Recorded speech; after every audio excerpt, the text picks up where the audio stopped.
Hello, everyone, and welcome back to Give Me a Break podcast. I'm Rob, I'm Munee. and today we are absolutely delighted to be sharing our thoughts about Montreal, Canada. Wow, what a race! Canada Grand Prix was epic. Wow, it was so exciting. I was hyped. I genuinely was just like, I don't know what I'm watching here. Like, is this like what's happening?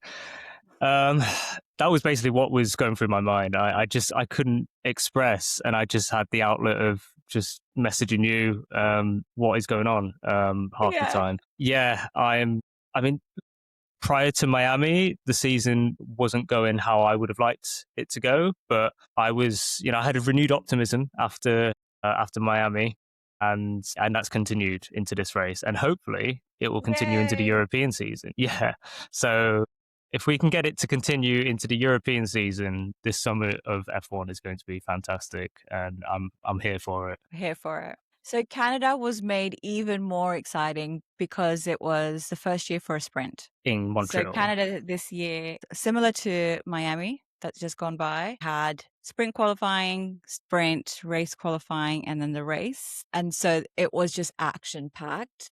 Montreal actually got moved forward by, I believe, a couple of weeks, because usually Montreal's in June, and they've historically never wanted to change their date. So F1 have managed to persuade them to bring it forward because of the whole sustainability aspect of Formula One's trying to go carbon neutral, I believe. And Montreal and Canada were very stubborn, and they weren't going to budge. So you ended up going from Miami to Monte Carlo and then back to Canada to then come back to Europe.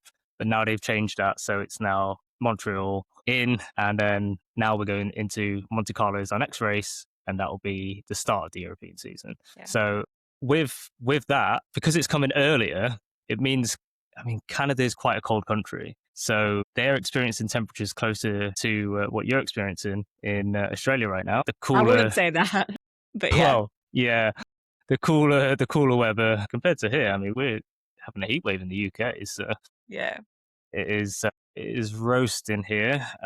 But by all accounts, the weekend that we've just had in Montreal, it was back end of winter. So it was overcast and projected to rain, wasn't it? For most of it, yeah. I think it did rain a little bit. Which led to McLaren's epic fail when it came to choice of tyres that they started the race with, but we'll get to that.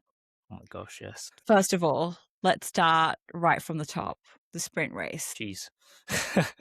George manages to qualify for P1, and we needed that straight up. We needed to see whether George will be able to start the weekend strong, because we had 4 races and Kimi was on a winning streak of 3. And Canada, as everybody was like, this is where George will have to prove that he's still in the race and like he's the guy to beat. He won it last year, so yeah. And so seeing him qualify P1 for the sprint, we're like, okay, there's some semblance of George is still in this, right? George has got this. Fighter mentality. Kimi showed up and he's like, I'm not here to play. Kimi immediately from lap 5 was challenging George and was aggressively coming for him. Kimi in the sprint was an absolute maverick. I was like, Kimi is showing this energy of like, hold on, I'm the guy now.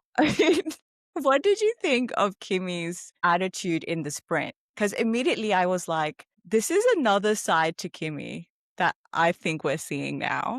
He had that little ferocious pitbull energy about him. It was just always attacking, always nibbling at the heels of George. Absolutely. I was just shocked in a good way, because Kimi is obviously, he's a huge potential. He's backed by Toto Wolff. Toto is nurturing him. We've talked about this. And Toto is trying to protect Kimi from the noise in the media and the expectations, because now that he's got these wins behind him, especially the Italian media, there's a lot of hype, and he doesn't want the chat about the World Championship kind of adding pressure where it's not needed and that kind of thing. But what's evident now is that the chat about the championship has well and truly landed in Kimi's brain. and he wants to show everyone that he's the guy now. Yeah, it's just like the not letting up attitude of Kimi right from the sprint that I was immediately like almost taken aback. I was like, wow, he's actually giving Max Verstappen energy. Yes, he's got that youthful exuberance, and I feel like he's now just something's just clicked in it that he's a title contender. He needs to be going for anything and everything.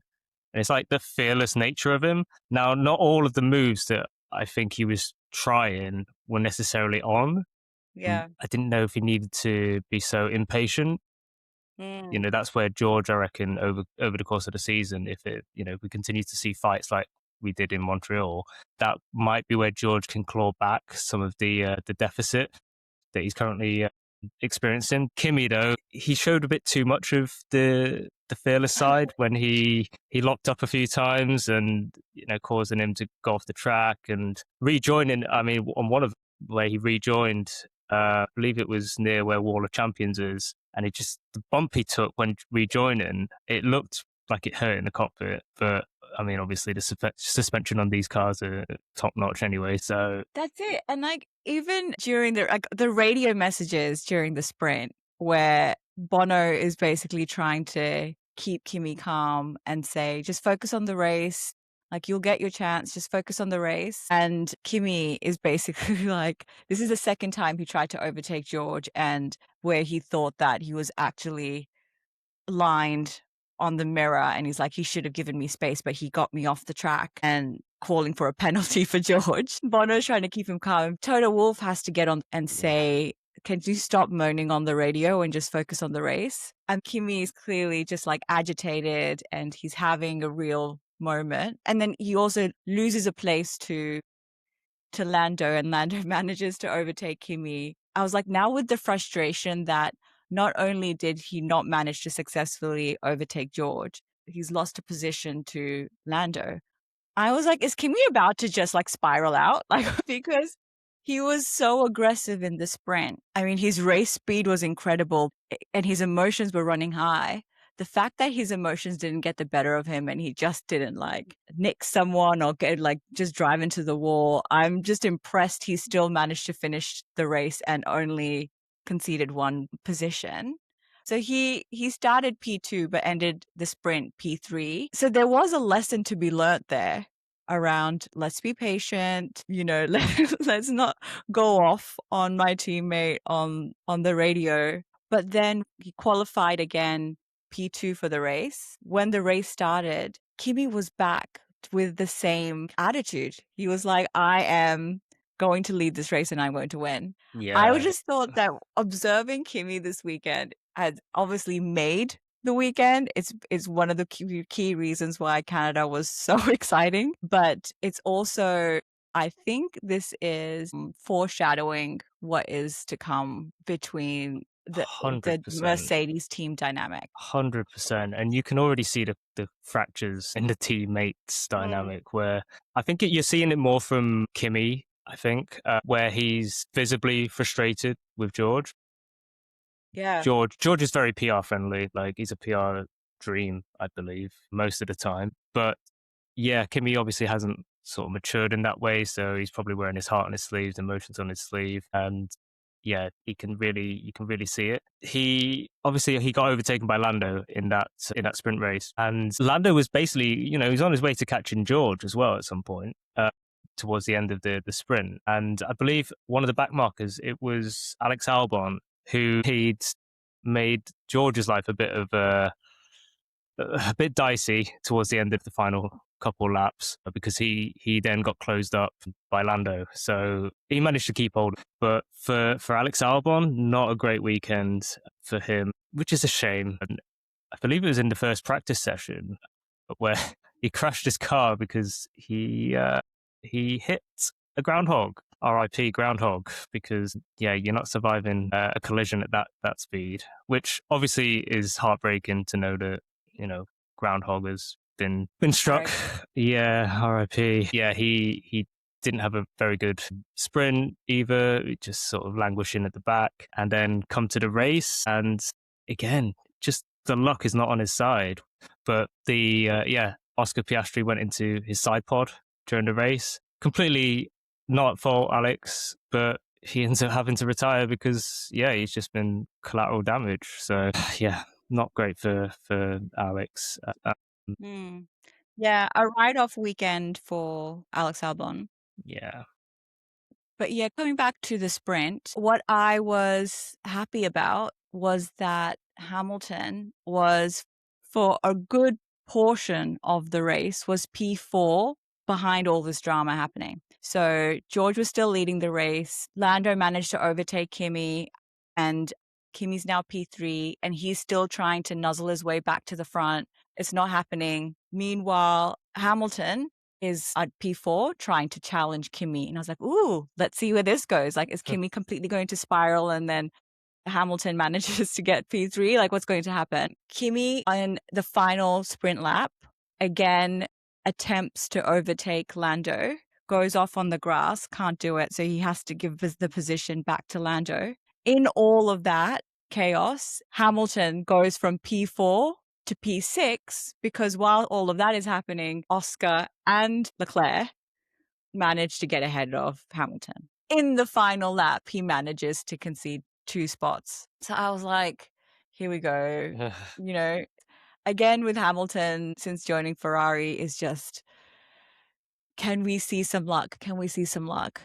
And now we did get to see some luck in the actual race, and we will talk about it. But he managed to get on the podium. He's bettered his China result, and he's on P2 for the Canadian Grand Prix. But all of the major competitors had to get themselves out for Hamilton to get on the podium. And also we saw Max on the podium for the first time this season as well, which is great. What a special podium where we've got Kimi Antonelli, the future of Formula One, all-time legends, Hamilton and Max Verstappen, P2, P3. But for that to happen, McLaren basically had to delete themselves from the race altogether due to their own mistake. And then George Russell just had to also DNF.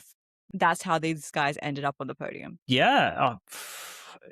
It is what it is. McLaren shot themselves in the foot with their choices and Oscar's penalties. Yeah, I don't know whether it's a true reflection of the order of how the cars should have finished, all things going well. But I mean, for F1 fans all over, I mean, everyone loves Lewis. Everyone seems to be liking Max now, which I don't know whether they did before, but they definitely seemingly like him now.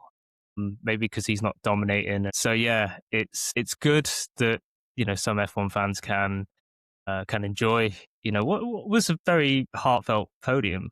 I mean, you saw Lewis actually put Kimi on his shoulders, which was nice to see. So that side of things, making it special for Kimi. Love to see that. Yeah, I thought the scenes of Lewis just supporting Kimi and celebrating his win with him were very adorable. I think Lewis likes to take the role of, I'm older now, I've achieved all these things, but I can see a bit of me in you. Yeah, I like that side of Lewis. He's always supportive of the younger drivers. Although I will say, I think, Rob, because you've mentioned this before about Max, I think that your view on Max and his popularity is a bit skewed because you are in fact British and you live in England.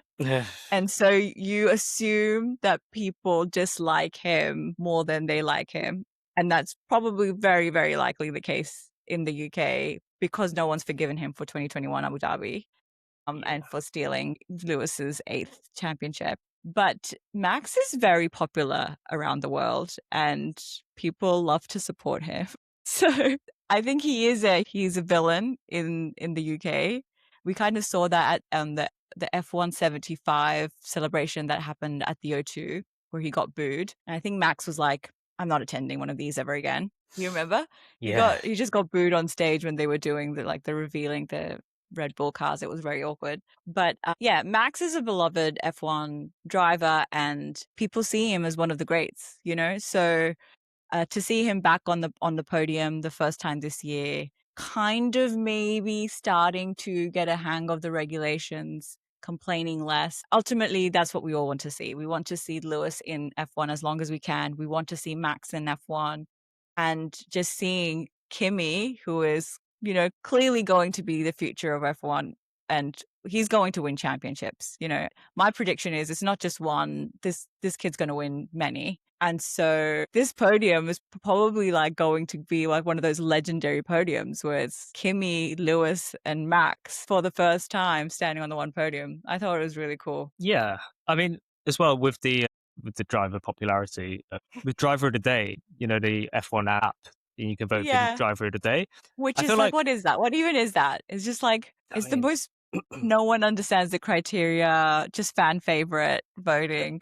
Yeah. basically, yeah. And Yeah. but I only noticed Max getting it when Red Bull weren't doing very well. So it's like last season, I saw a lot of Max Driver of the Day. So that's also where I'm thinking maybe his popularity has gained a bit. And I mean, Driver of the Day in F1 Fantasy is like worth an extra 10 points. So, you know, you you want your driver to do well in that regard. But like you said, it is just a fan favorite contest. I mean, Max is a great driver, and he has alluded to him potentially staying, even though he's like, I'm staying, I want to go if things aren't changing.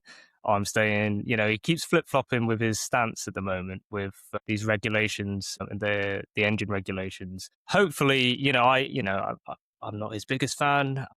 I don't. I do think he's a great asset for F1, and he's great for the sport.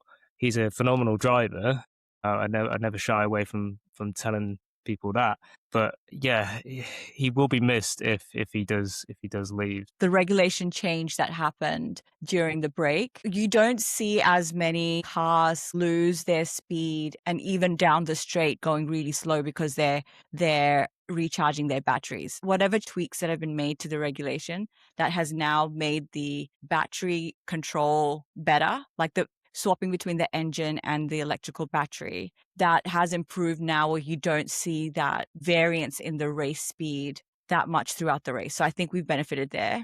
And all the drivers and all the teams just have to now get on with the regulations as they exist. And they've talked about the V8 engine coming back in 2031 or something like that. So that's a few years away. But with the regulations that we've got now, and it's proving to be really entertaining. Like, Canada was one of the more entertaining races we've had in a very long time. And I think it's time now we start crediting the new regulations. I think now, everybody who was complaining, I think it's worth taking a moment that perhaps the new regulations are in fact enabling a new type of racing. entertainment.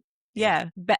I wouldn't say better racing, because again, the use of the word better implies probably more than what it is. And it's also so subjective of what people think is better or worse, or what people think is pure racing and that kind of thing. But it is another element of entertainment that we're now getting from F1 that we weren't getting before. Yeah, you can see it as well because there's less yo-yoing between positions. Like those first three races, you were just like, he's gone past him. Oh no, he's kind of taking the position back on the same straight. Like, what is going on here? Like this, you normally see it on a straight and then like maybe the next straight, that sort of yo-yoing. But we just, those first three races, it was just like very much like yo-yo. And it was really awkward to see the cars drop their speed straight away because they run out of battery. Yeah. And remember, we were seeing, like, in the first couple of races, like in Australia and Japan, the F1 broadcast was showing us like the battery percentage levels, how much percentage battery we have left and that kind of thing.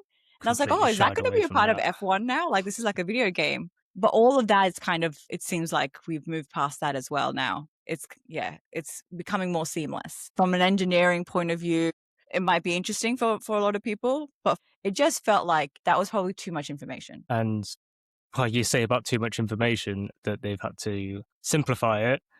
The F1 timings, the timings between cars now, and it's down to like a tenth of a second, which is kind of annoying because I like to see like the hundredth and the thousandth of a second, and it's just now it's just like 1.3 seconds behind, and it's just like, come on, like we don't need to have it like that dumbed down by F1. So I don't like that bit of, I don't know how you feel about it, but for me, it's always been thousandths of a second that you can see. So for some reason, this season they've changed it. I don't know why. My assumption is that it's probably more audience friendly and allows for broader understanding across masses. Yeah. Or it's more easily quotable, perhaps. I suppose. Because all sports, not just F1, now that we're in a state of post-capitalism, it's growth and more growth. And so anything that they can do to even get as many more eyeballs and followers onto the sport, simplifying it, making it more entertaining, they're going to do that. How much more do you need? Like Drive to Survive is literally generating new viewers every season. I don't know. Yeah. F1 purists probably, I'm definitely not alone in the fact, bring back the thousandths of a second timing boards. Yeah. With all the battles that F1 is in right now and needs to prioritize, let's just add that to the mix. Absolutely. But speaking of, Drive to Survive, I think, what we're seeing unfold with Mercedes is proper adding fuel to the Netflix drama that's gonna drop next year. Those producers must be licking their lips on that one for what happened in the sprint and in the race as well. How much are we going to bet that when George crashed and he threw out his headrest and just the scene of him behind the fence, that's definitely going to make one of the episodes. This didn't even cross my mind of what is being captured or orchestrated for the Drive to Survive series until you mentioned it last episode, where I was talking about Ollie Behrman doing a podcast about the crash with Colapinto and kind of trying to call him out and hold him accountable. And I was like, that from a PR point of view, I couldn't quite get it. And you were like, it's for Drive to Survive. And I was like, oh, he's got a point there. You came into my mind when the race was going to start and then the lights didn't go off. We needed an extra formation lap. Wait, which time? And it happened twice. Yeah, exactly. And I was like, as if there's not enough drama going on this race weekend, that's happened. And I'm like, are those kind of things as well? Now, I imagine there's so many things that need to go right for these race weekends to happen. So stuff like this is going to happen all the time, and it does. But now, because the whole world is a conspiracy now, you just like everybody's like questioning everything. Like, what is reality? Now the conspiracy theorist element of my brain, I'm questioning everything. I'm like, was that for to add even more drama so that this Drive to Survive episode of this race is just going to be dialed up?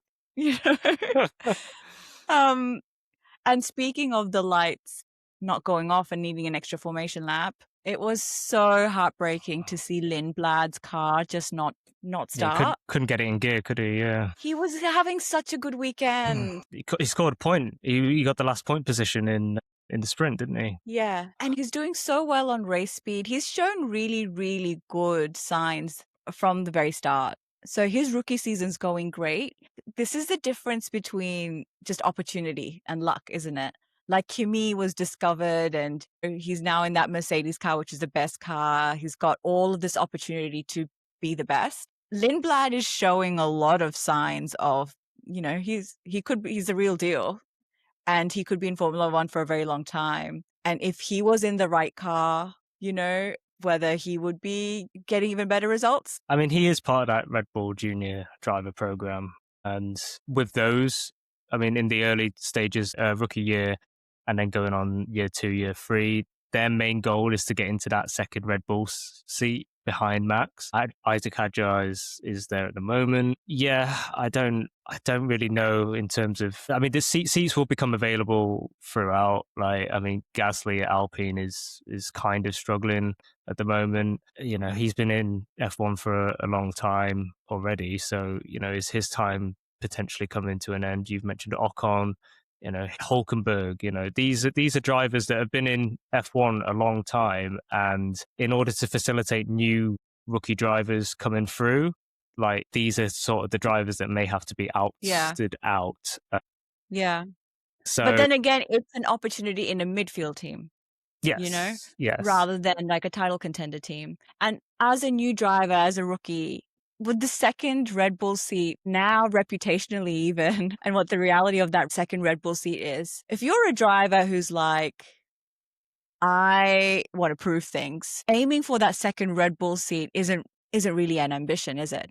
It's like, it's where careers go to die. Yeah. And if you're actually successful in that seat, that means you've enabled Max to win a championship. That's what success means in Red Bull. The successful second seat of Red Bull is you've enabled Max to win. And that was last seen with Checo.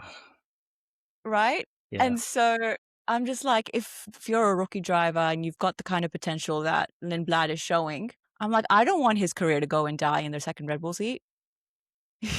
He's kind of on the same trajectory as Isaac Hadjar was last season, really. He was scoring points early on in the Racing Bulls team. Yeah. But now look at where he is. He's in that second Red Bull seat. So ask Yuki Tsunoda, ask Liam Lawson, infamously, I guess, last season. Yeah. And Hadjar, like, could he collect any more penalty points in the race?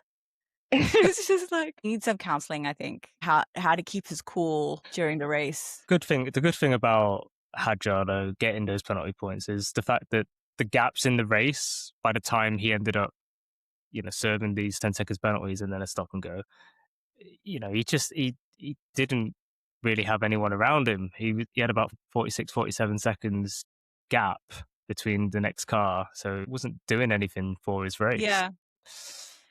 Can the same be said about Oscar Piastri? I mean, he could have a few penalties during the race. So, he got crashed into Alex Albon's side pod, and then was it speeding in the pit lane? He got another 10-second penalty. Yeah. So for Oscar, all is forgiven for me because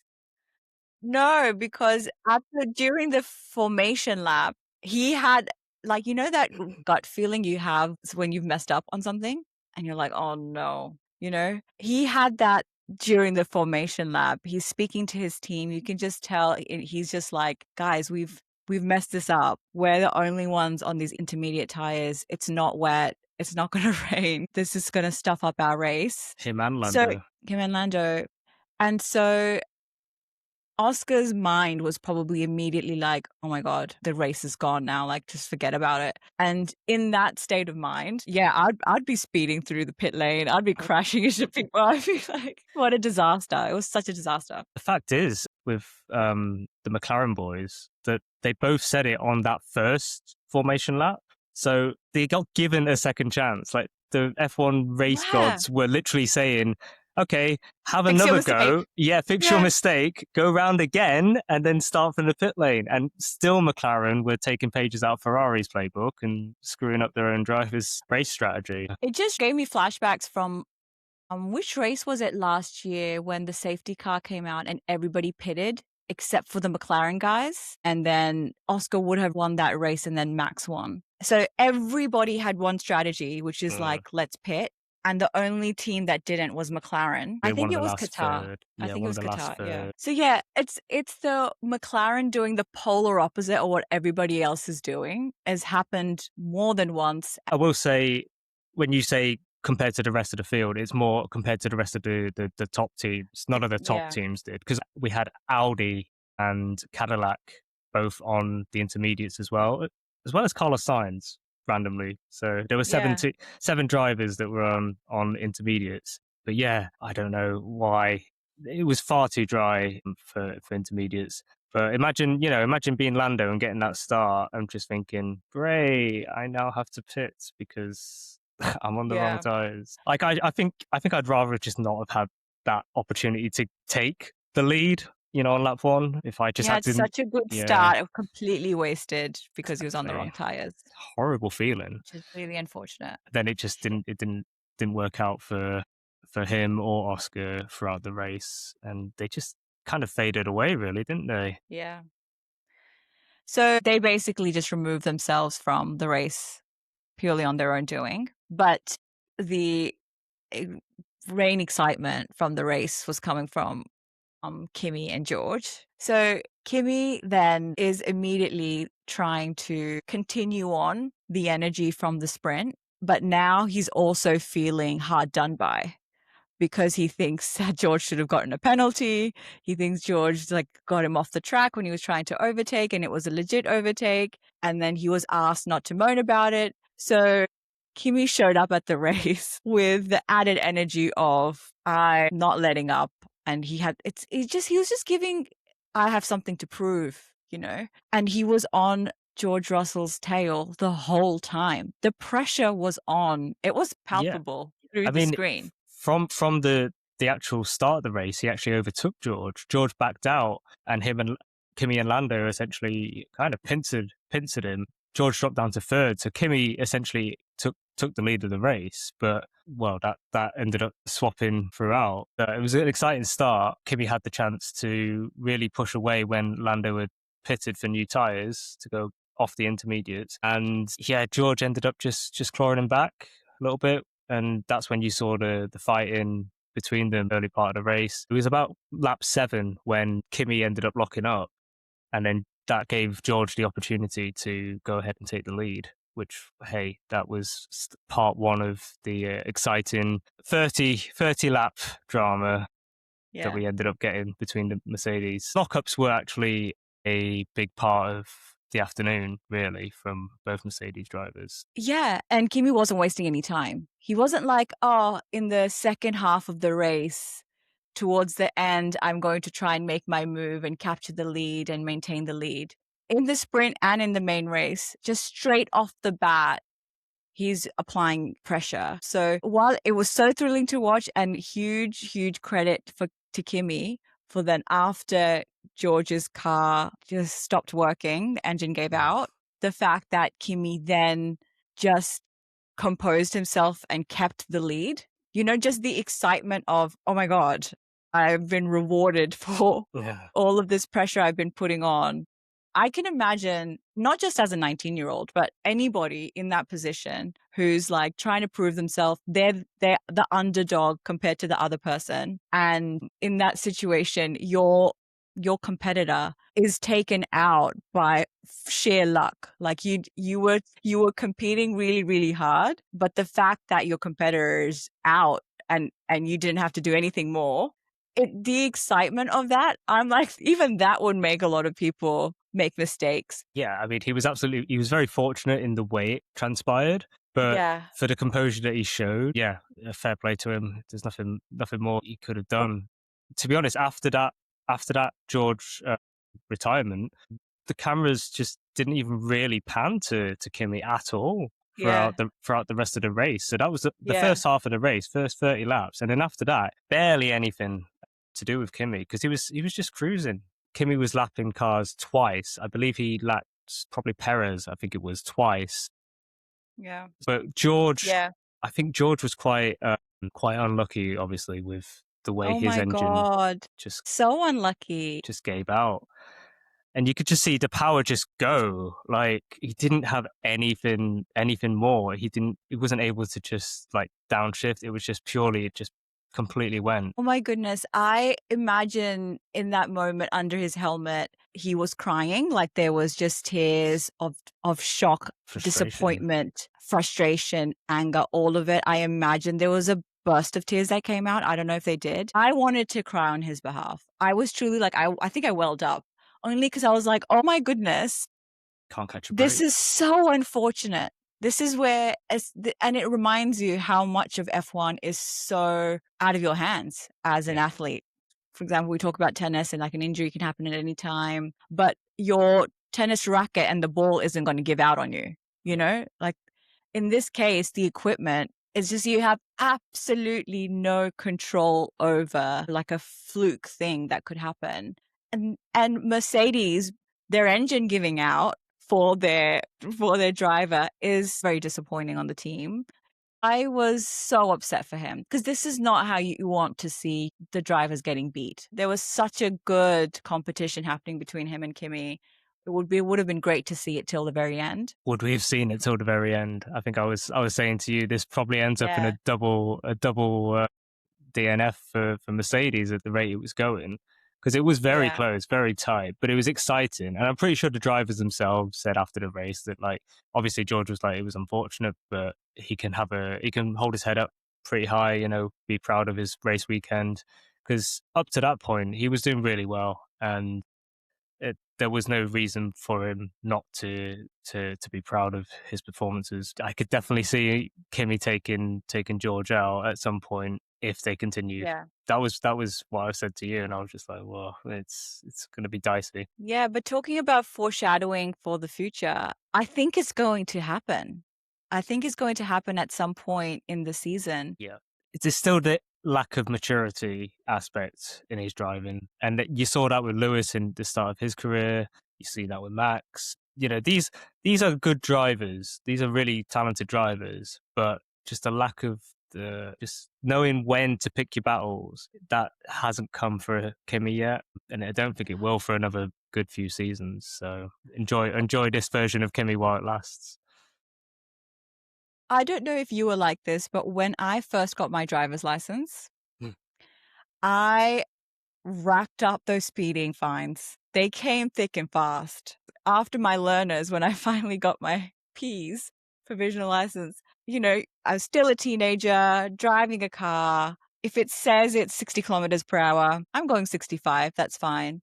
Then in another week, I'm like, I'm going 67, 68. I'm like, I'm fine. I got this, And then you're kind of like on the edge of 70. The next thing, you're young and you've got a license and you're driving on your own. You're like, this is great. And also in your youth as a teenager, you think you're invincible. You think you're the first to do it. You're like, no one's ever had a license before. And no one's ever kind of like been on the edge of the speeding limit before. Let me show everyone how it's done. So Kimi's kind of like, I'm this young. No one's won 3 races in a row. No one's converted like pole positions into race wins the way I have. Like, let me show you what I'm about. He's believing the hype, and there's so much to believe because he is an incredible talent. And it takes superhuman kind of mindset to not have this get to your head. It's almost impossible. If you think what human beings are like, and how easy it is for us to like just get swayed by adoration and attention. This kid is being heralded as like this, and I imagine it in Italy, it's probably out of control. And with Yannick Sinner winning and dominating tennis as well, I like just observing global news, we can see how much that headline is just generating attention. In Italy, I imagine it's out of control. Yeah. I imagine it's out of control. I have learned that I'm pretty sure your insurance must have been really high. Yeah, my insurance yeah. It's still high because they know my history. Well, yeah. And at that point, I'm going to say I've always driven at the speed limit, 60 mile an hour, 70 mile an hour motorway.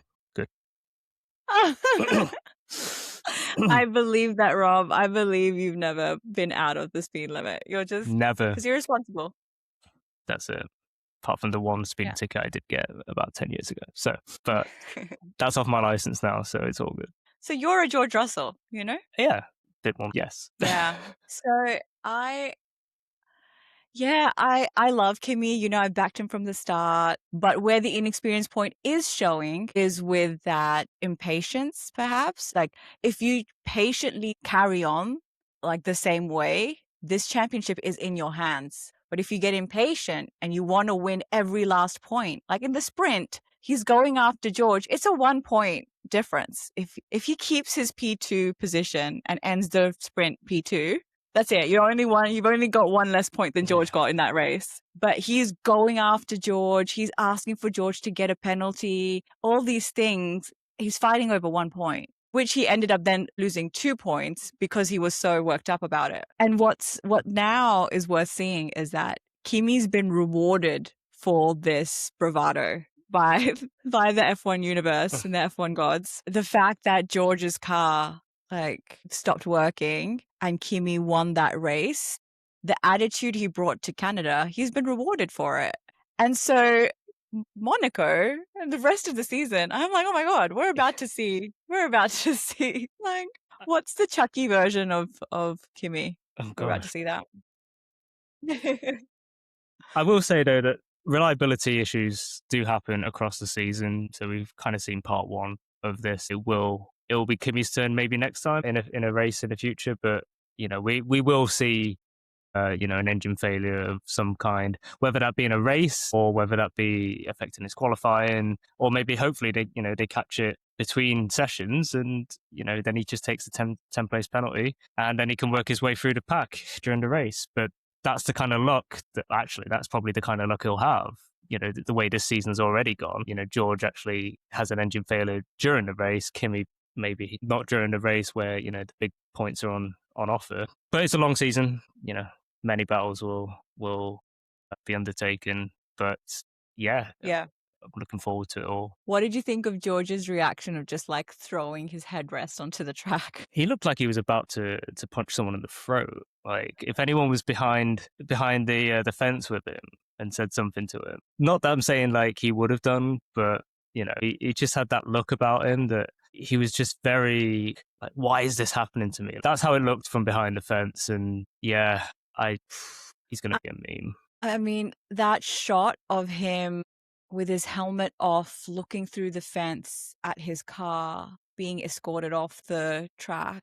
I'm like, this is so cinematic. And if I was George Russell, would I want to give F1 and the cameras that shot and be like, yeah, here, just it's going to be MEMEified. It's going to end up on all of the broadcasts. Unless he was so like zoned out at like what's just happened, you wouldn't deliberately give them that shot, would you? I think at the time, I think that was the last thing he was going through his head. But yeah, it certainly gave Netflix and F1 themselves content. The image of the season. Yeah, so far. Yeah, we had some great battles up the top end of the field, and obviously Max got into third place. Sorry, got into second place actually through George's retirement. But then obviously Lewis fought back and managed to nab him towards the latter stages of the race, I believe. And good for him. Good for Lewis. And you know how you were saying that Kimi was just carried on with that P1 position and the cameras didn't even pan to him. I think it's because Max and Lewis were then providing the next level of entertainment then from the race. After everybody had just witnessed George's misery, Kimi takes the lead. Lewis coming up from behind, challenging Max in that Red Bull, managing to successfully overtake and then maintaining that lead till the very end. Loved it. Other battles I was entertained by, it was Charles Leclerc and Isaac Hadjar. So I want to say it's about halfway through, maybe just after halfway through the race. And they were sort of getting into it a little bit where it was Isaac. He was moving under braking, which is not allowed. And that's where his penalties came from, actually. But Charles was trying to get past him on the final straight, coming into the last corners. And yeah, I think Hadjar banked right to force Charles onto the grass slightly. And then, so Charles ended up coming back across. And then Hadjar, again, under braking zone, moved back across to defend that, which is just a no-go. And that ended up, just causing Hadjar to get penalised. But that was an exciting battle I was looking at for probably about 2 or 3 laps. So yeah, I did enjoy that one.